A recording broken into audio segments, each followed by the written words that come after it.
اعوذ باللہ من الشیطان الرجیم، بسم اللہ الرحمن الرحیم۔ صرف 5 منٹ کا مدرسہ قرآن و حدیث کی روشنی میں 12 رمضان المبارک۔ نمبر 1، اسلامی تاریخ۔ حضور صلی اللہ علیہ وآلہ وسلم کا ایک تاریخی فیصلہ۔ رسول اللہ صلی اللہ علیہ وآلہ وسلم کی نبوت سے چند سال قبل خانہ کعبہ کو دوبارہ تعمیر کرنے کی ضرورت پیش آئی۔ تمام قبیلے کے لوگوں نے مل کر خانہ کعبہ کی تعمیر کی، لیکن جب حجر اسود کو رکھنے کا وقت آیا تو سخت اختلاف پیدا ہو گیا۔ ہر قبیلہ چاہتا تھا کہ اس کو یہ شرف حاصل ہو، لہٰذا ہر طرف سے تلواریں کھنچ گئیں اور قتل و خون کی نوبت آ گئی۔ جب معاملہ اس طرح نہ سلجھا تو ایک بوڑھے شخص نے یہ رائے دی کہ کل صبح جو شخص سب سے پہلے حرم میں آئے گا وہی اس کا فیصلہ کرے گا۔ سب نے یہ رائے پسند کی۔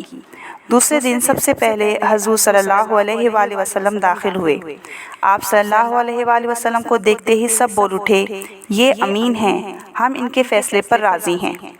آپ صلی اللہ علیہ وآلہ وسلم نے ایک چادر منگوائی اور حجر اسود کو اس پہ رکھا، اور ہر قبیلے کے سردار سے چادر کو نے پکڑوا کر اس کو کعبے تک لے گئے اور اپنے ہاتھ سے حجر اسود کو اس کی جگہ رکھ دیا۔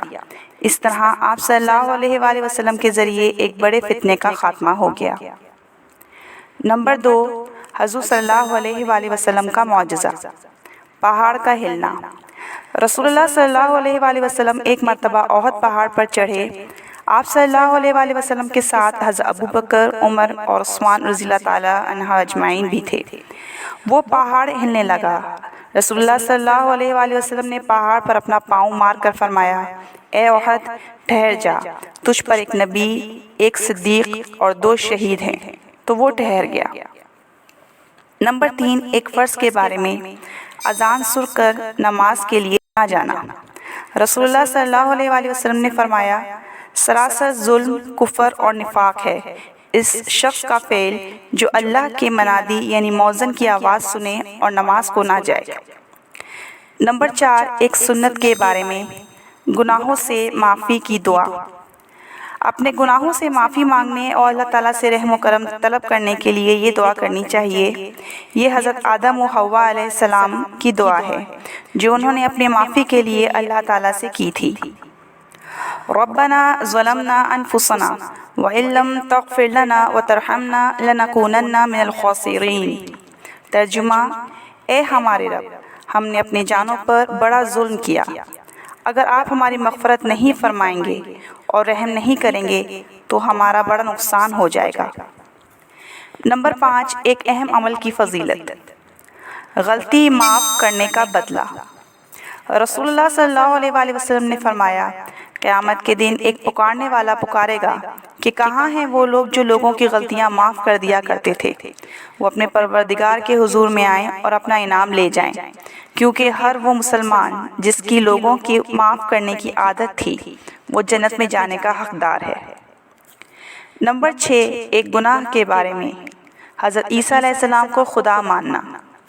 قرآن میں اللہ تعالیٰ فرماتا ہے، یقیناً وہ لوگ کافر ہو چکے جنہوں نے یوں کہا کہ مسیح ابن مریم ہی خدا ہے، حالانکہ خود حضرت عیسیٰ علیہ السلام نے بنی اسرائیل سے کہا تھا کہ تم اس اللہ کی عبادت کرو جو میرا بھی رب ہے اور تمہارا بھی رب ہے۔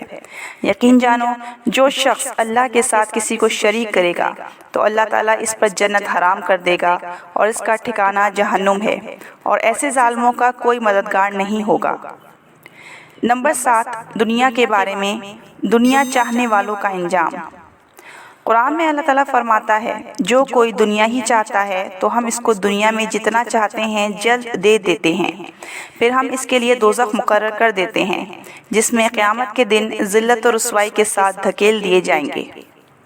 نمبر 8، آخرت کے بارے میں، قیامت کے دن کے سوالات۔ رسول اللہ صلی اللہ علیہ وآلہ وسلم نے فرمایا، انسان کے قدم قیامت کے دن اللہ کے سامنے سے اس وقت تک نہیں ہٹیں گے جب تک ان سے 5 چیزوں کے بارے میں سوال نہ کر لیا جائے۔ نمبر 1، اس کی عمر کے بارے میں کہ اس کو کہاں ختم کیا۔ نمبر 2، اس کی جوانی کے بارے میں کہ اس کو کہاں خرچ کیا۔ نمبر 3، مال کہاں سے کمایا۔ نمبر 4، کہاں خرچ کیا۔ نمبر 5، علم کے مطابق کیا کیا عمل کیا۔